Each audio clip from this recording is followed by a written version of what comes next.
બાળકો, આજ તો આપણી દલીનેશમાં મોટો તહેવાર છે, ગણેશ ચતુર્થી. જુઓ ને, કિરણ, અનિલ અને દિલીપ નદીના કિનારે જઈ માટી લાવે છે. હા હા, કેટલા આનંદથી કામ કરે છે. અરે, રંજન, ગીતા અને હર્ષા એ માટીમાંથી સુંદર ગણેશજીની મૂર્તિ બનાવે છે. હૈયું ખુશ થઈ જાય છે એમને રંગતા જોઈને. મનીષ સર કહે છે, ગણેશજી વિઘ્નહર્તા છે.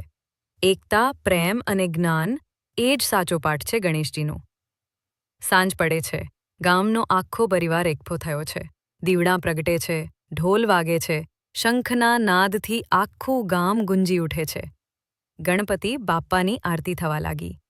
બાળકોના ચહેરા પર પ્રકાશ જ પ્રકાશ છે. આરતી પછી લાડુ, શીરો અને ફળો વહેંચાય છે.